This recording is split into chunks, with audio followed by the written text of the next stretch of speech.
Good to see you, Mark. I'm gonna unmute you, put you live here. I'm gonna move him over. What's up, Mark? Can you hear us? I can hear you loud and clear. What's up? Hey, that's great. Welcome to the show. Hey, thanks for having me. I'm excited. This is my debut with Stabledash. Debut. Hey, Welcome in. to the Welcome show. in. We'll hit No, you with a confetti cannon as a welcome. Make it official. You've got a great view behind you. Where in the world are we finding you right now? This is Chicago, and it's always like this. It's always beautiful. 10 years at this point and loving it. So it's a great city. Excellent. We love that. There's some great builders in the sort of digital asset Chicago mafia. I have to say, there are quite a few. Yeah, I mean, we've had some past couple of weeks. We had Chicago FinTech Week. There's been a number of events on, very much driven around stablecoins. Dan from CoinFlow had a great event here last week. Yeah. So it's great to see more and more, of this ecosystem built up in this city. And I get to travel a ton, but it's great to be based here. I love it. That's Yeah. awesome. Shout out to Landon Campbell for the energy that he's bringing to Chicago. Those events looked really great. So Mark, it's great to see you. We're excited to get into kind of the news of the week with what you guys are doing with Visa. Why don't we start with just your role at the company? I know you've been at zerohash for quite some time, and also help frame the really outsized role that zerohash plays in the conversation around regulated. Actually, we were talking to Max on your team just a couple of weeks ago. He joined us for a demo day that we were doing with Coast, and something that we talked about was the relationship that zerohash really pioneered with trading, and how that's really actually not that different from payments. And that was kind of an interesting way he was framing zerohash. But bring us into your role at the firm and the outsized role zerohash plays in the conversation. Yeah. So my role, I'm Chief Business Officer at zerohash and part of the founding team. So I've been here for over 8 years at this point.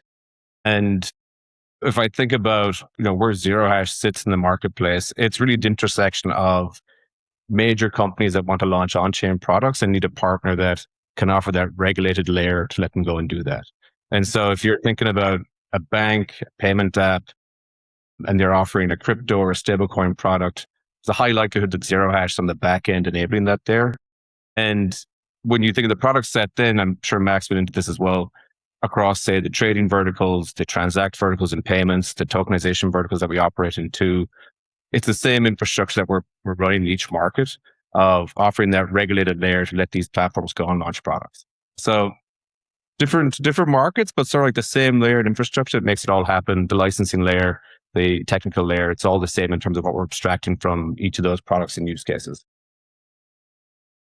The infrastructure behind modern finance is sort of the updated way that you guys are positioning this. So give us maybe because regulation and licensing and that approach has always been really core to the vision. What is the specific moment around I feel 8 years, we've gone through such an interesting evolution of how people think about custody and custodial and regulated, and whether that's a really great thing or a really limiting thing. How is it felt for you guys lately with that narrative, as some of these really key regulatory hurdles are getting unblocked? Speak a little bit about the early ethos of being regulation first, and kind of the tailwinds you guys are feeling right now. Yeah. I think, over the last 8 years, we've always had a very regulatory first approach in terms of how we want to operate the business. And so going and doing the hard work of getting money transmitter licenses state by state, getting our BIT license in New York, doing the same thing in international markets as well, where we want to be a first mover and actually go and get those licenses and have that as part of our stack. Because it's critically important for us, one, and two, especially for our partners in terms of building that trust. If you think about what we've seen over the last 2 years, and especially this year, I mean, major names, groups like Morgan Stanley are now using zerohash as part of their E-Trade product. We had that announcement with Marqeta just a couple of weeks ago on stablecoin back cards and settlement. Groups like WorldPay, recent one with Visa.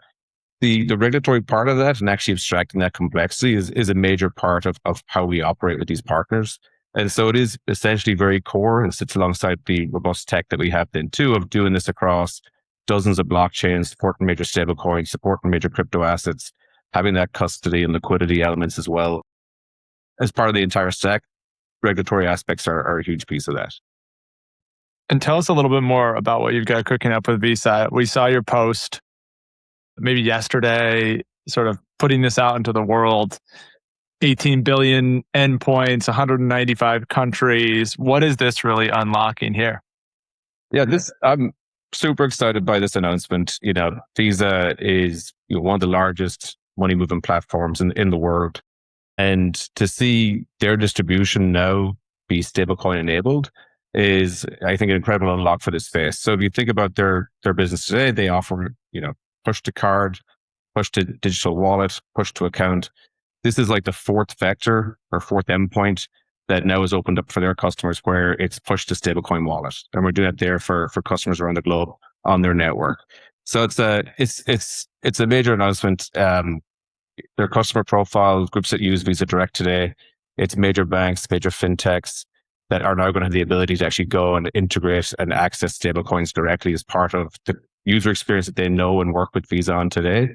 So it's a major moment and one that we're really excited by, and the Visa team has been great to work with as well through this entire process. Love it. Yeah. Speak of what's it like working with the Visa team? I feel like, yes, love it. You guys, I mean, when we think of Visa, we think of one of the most like iconic financial brands in the world.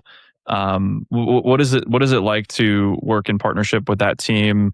What are some ways that you've been able to find kind of like inroads into making things happen with a team like that?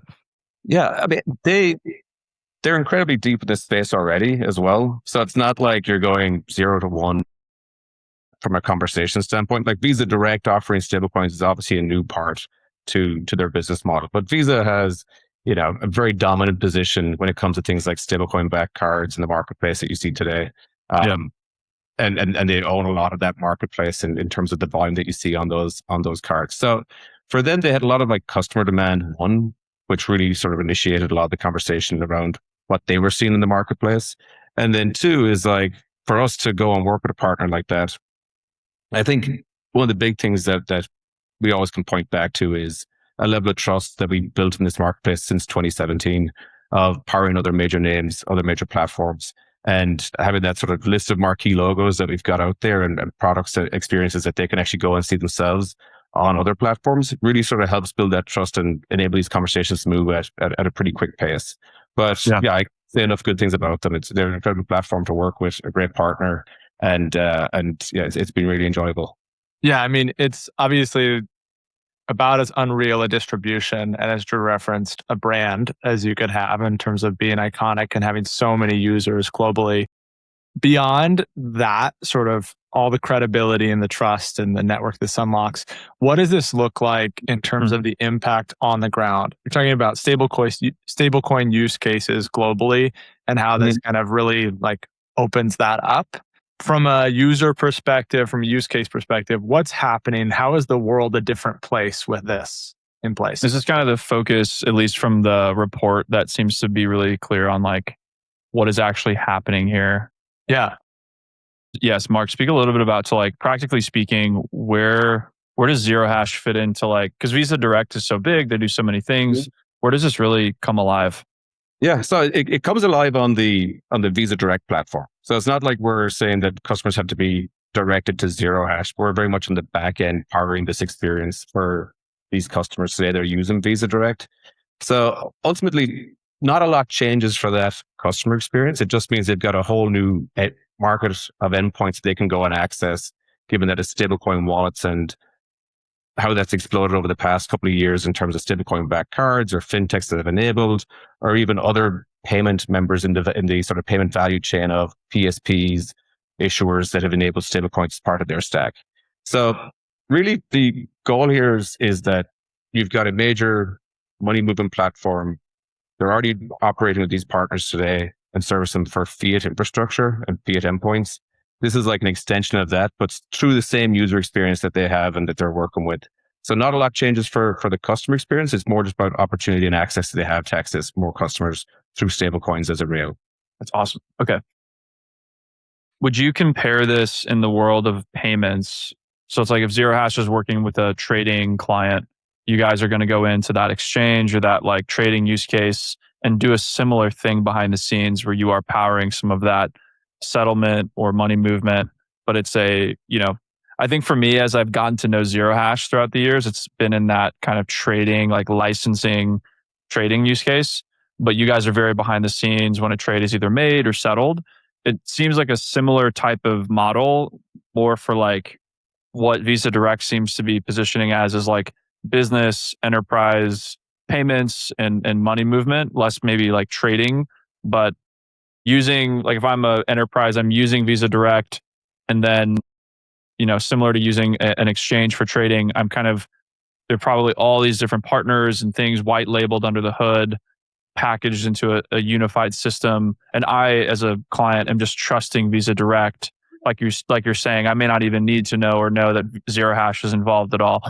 Yeah, I think what's really interesting to point to is how these markets are starting to intersect. So if you look at platforms like Kalshi, that is a trading experience, or look at platforms like Interactive Brokers, where we actually power the crypto trading experience to their customers. The fastest growing product that they've enabled from zerohash recently has been things like account funding to let users fund their accounts in stablecoin.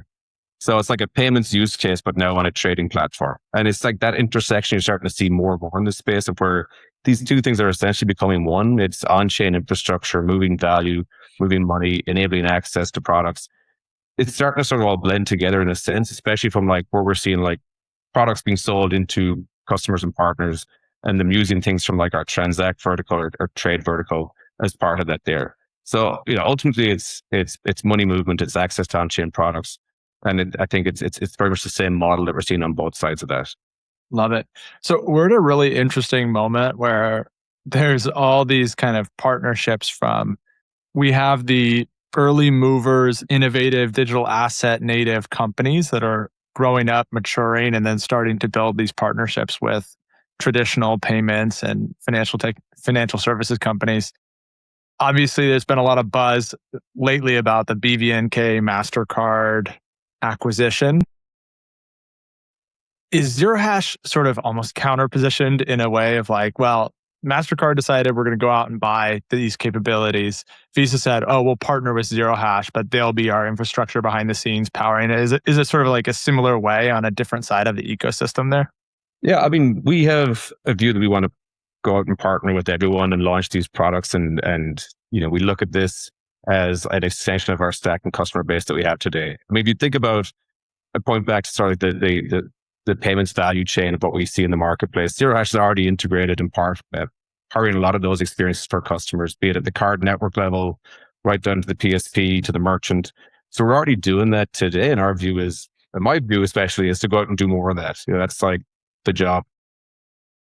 How that comes about and how we make that happen, it's the remit doesn't change just because we bring a certain partner on board. It's to go out and partner and grow everyone and grow this entire market, enable more access. So yeah, very much business as usual on that side. I love it. So you mentioned obviously Visa, Kalshi, Interactive Brokers, different players in these spaces, but huge multi-billion-dollar opportunities. So it's huge that you guys are doing those kind of partnerships.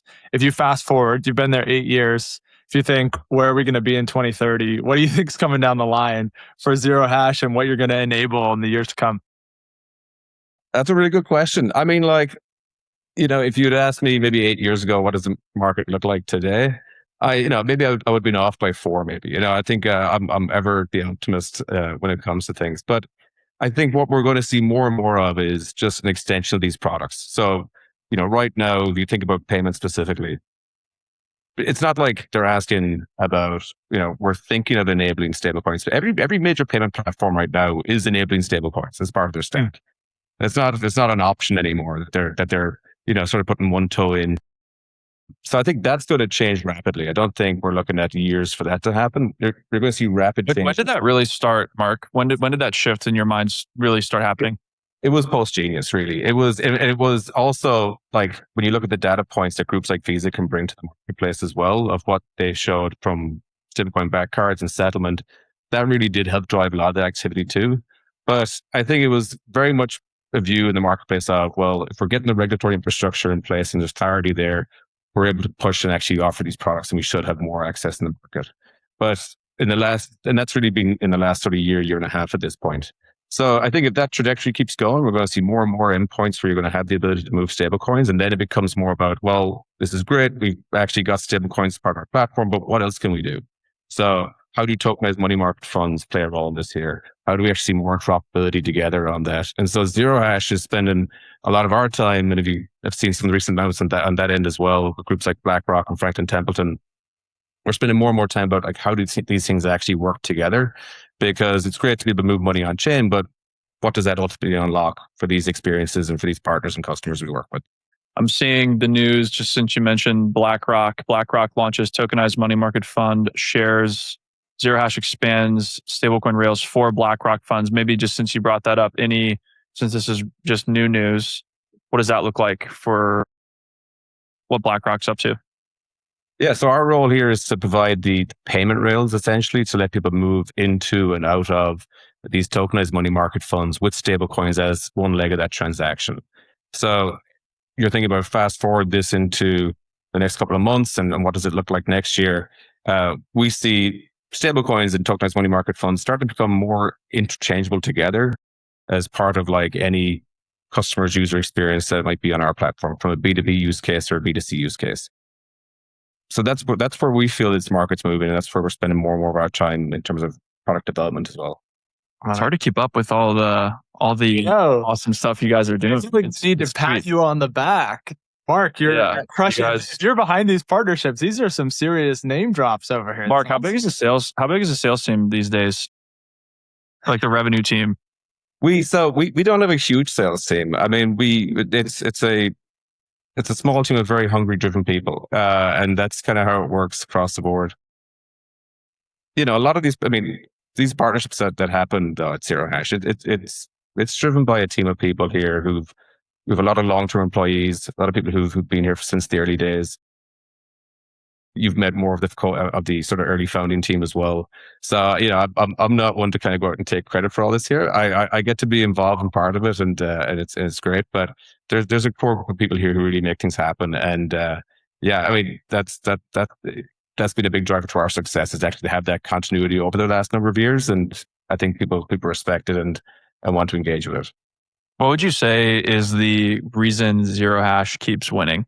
Because I feel like you guys are just continue to rise and keep fighting toward just a very dominating position in the market. Like, you've continued to just punch upward and grow and be just a continued serious player in the conversation around infrastructure. Like, what would you say are some of these like main reasons why that keeps happening? That's a great question. I don't know. Maybe there's something in the water in Chicago. Maybe it's we got sharp elbows in the city. So, you know, people want shoulders, sharp elbows. Well, you know, people want to go out and actually do well, and you know, I think look, the core infrastructure that we've built, and this has been years of work on our side, really does help these customer conversations and taking groups who are somewhat familiar with crypto or stables or brand new to this marketplace and want a partner that they can get involved with early on. I mean, that's been a big unlock for us in customer conversations. And then having like APIs and SDKs they can go and take to market has been a big thing. But, you know, it definitely comes down a lot to the people that work here and the team that we have. That's ultimately, I think, why we win so much in this market. And yeah, there's more left to do. I think we're never sort of like satisfied or like this is the end. It's there's a ton of work for us to do and a ton of deals for us to go and win. And yeah, expect to see more on that side too. And I hopefully more great news in the next few months as well. I know there's some major things in the pipeline that have yet to be announced that I'm sure people would love to see and hear. Yeah, well, keep us posted. We'd love to have you guys back and continue to tell the story, especially since you guys have so much happening. We speak to a lot of companies across the spectrum, a lot of folks who are just getting started, startups, they're raising. It's really fun and exciting, but like, they're not like working with Visa yet. They're not working with BlackRock yet. So it's like seeing you guys and having these really compelling existing use cases and volumes. And there's a lot that we can learn and see just by the kind of maturity of the zero hash business in this conversation. So yeah, would love that. Thanks for the time, Mark. No, thank you. And I love the show, guys. It's been fantastic watching this here the past couple of months. And I'm excited to see where you guys take this to. So thanks for having me. Thank you, Mark. Got it. We'll hit you with a money cannon as you leave. Thanks, man. Keep making it rain. Keep making it rain. Take it easy.